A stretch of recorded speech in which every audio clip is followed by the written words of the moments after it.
So going back now to the drivers, how did we categorize the drivers? Obviously, food insecurity in most of the settings has been driven by several factors. It actually moved by itself. God, no.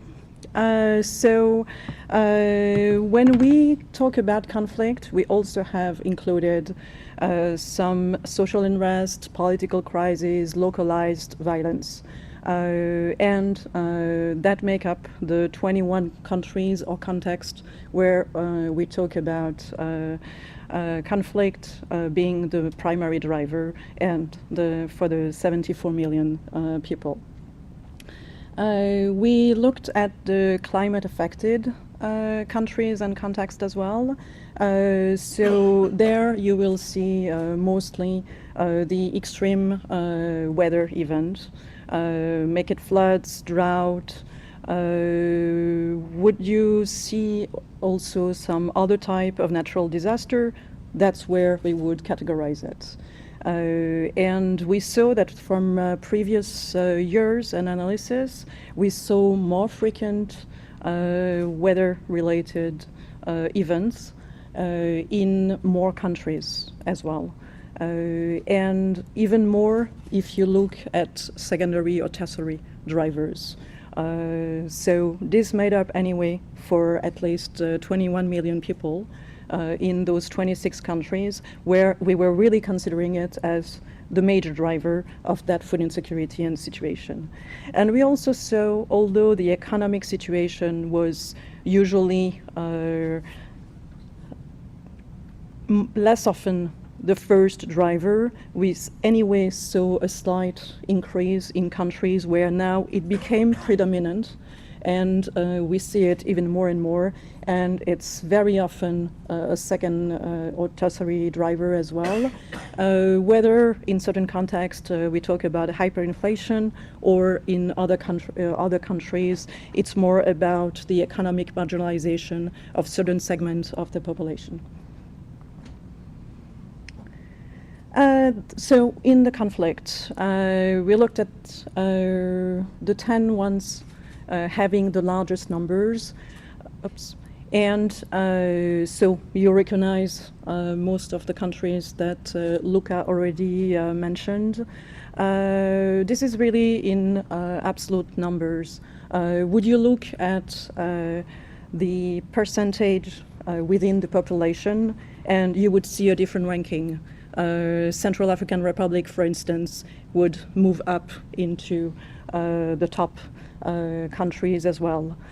So the report gives you also those kind of information because that definitely make a difference, and especially in the countries or context where the majority of the people in food insecurity are displaced or refugees, for instance.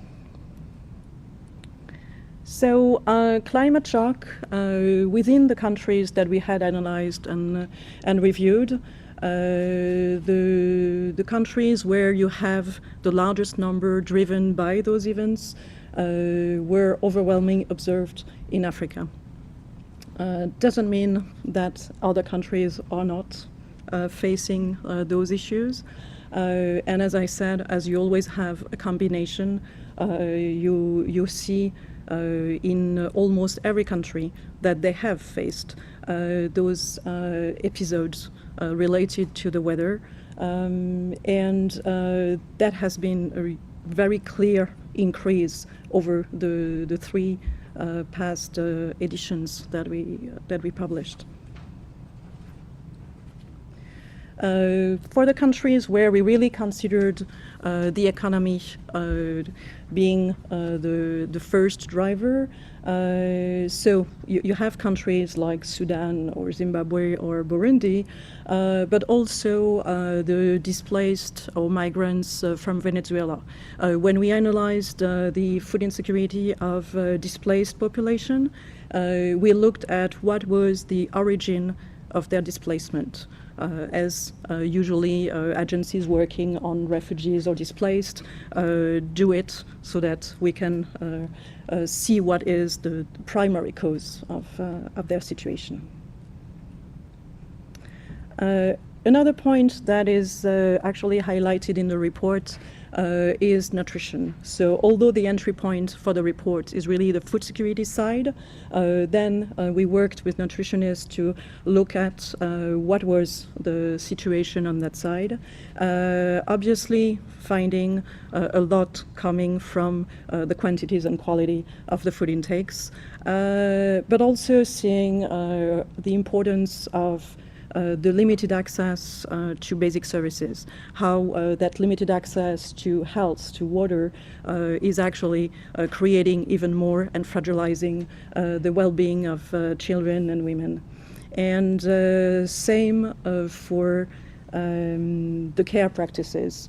How much in a population that are displaced or that face some distress and trauma, how the care practices may be affected, and then having an influence on the nutrition of the young children.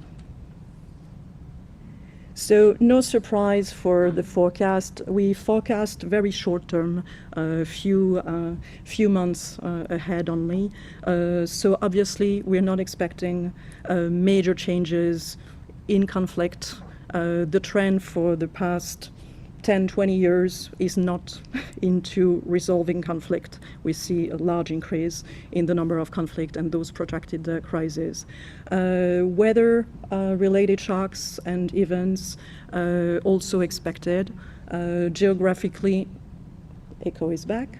On Central America, dry corridor, the Southern Africa situation as well. I guess some of the other panelists will come back on those situations. Same on the economic instability that is still a major factor or aggravating factor that can be expected in various situations. And on the side of health, of course, there are some continued outbreaks, whether it's cholera, measles, and Ebola, if you think DRC. So what we will look at, that is also demonstrated by the report, is how much that makes it important to reinforce safety nets, how investing in conflict prevention and peace is critical, knowing that it has been the primary driver for 2/3 of the caseload. How we can no longer work separately on humanitarian and development, where we need to invest in resilience. Otherwise, we'll never come to a situation where we bring the population back on their feet. And how we can leverage information, use technology to have a better access, more timely, more frequently, so that we can really react as early as possible to fight that situation. Thank you.